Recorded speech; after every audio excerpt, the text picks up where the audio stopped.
just recently endorsed 16,500 Border Patrol agents.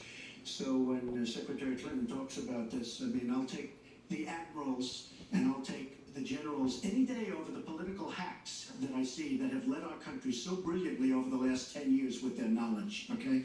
Because look at the mess that we're in. Look at the mess that we're in. As far as the cyber, I agree to parts of what Secretary Clinton said. We should be better than anybody else, and perhaps we're not. I don't think anybody knows it was Russia that broke into the DNC. She's saying Russia, Russia, Russia, but I don't.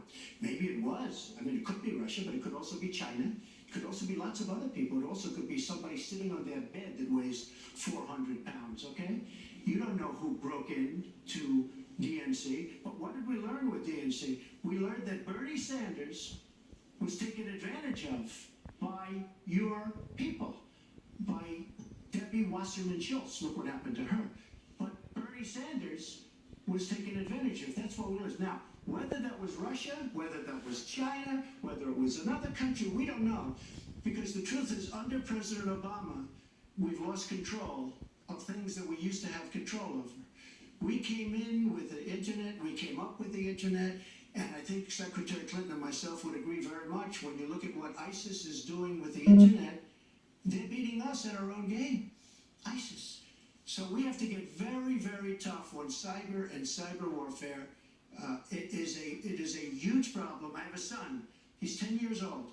He has computers. He is so good with these computers. It's unbelievable. The security aspect of cyber is very, very tough, and maybe it's hardly doable.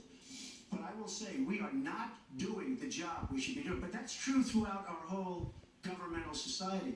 We have so many things that we have to do better, Lester, and certainly cyber is one of them. Secretary Clinton. Well, I think there are a number of issues that we should be addressing. I have put forth a plan to defeat ISIS. It does involve going after them online. I think we need to do much more with our tech companies to prevent ISIS and their operatives from being able to use the internet to radicalize, even direct people in our country and Europe and elsewhere. But we also have to intensify our air strikes against ISIS and eventually support our Arab and Kurdish partners to be able to actually take out ISIS in Raqqa and their claim of being a caliphate.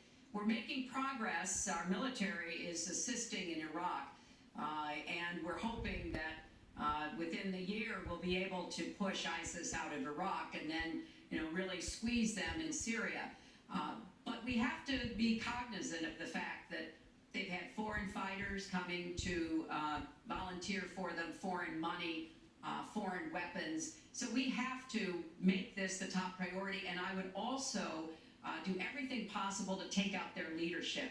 I was involved in a number of efforts to take out al-Qaeda leadership when I was Secretary of State, including, of course, taking out bin Laden, and I think we need to go after Baghdadi as well, make that one of our organizing principles, because we've got to defeat ISIS, and we've got to do everything we can to disrupt their propaganda efforts online. You mentioned ISIS, and we think of ISIS certainly as over there, but there are American citizens who have been inspired to commit acts of terror on American soil. The latest incident, of course, the bombings we just saw in New York and New Jersey, the knife attack at a mall in Minnesota, and the last year, deadly attacks in San Bernardino and Orlando.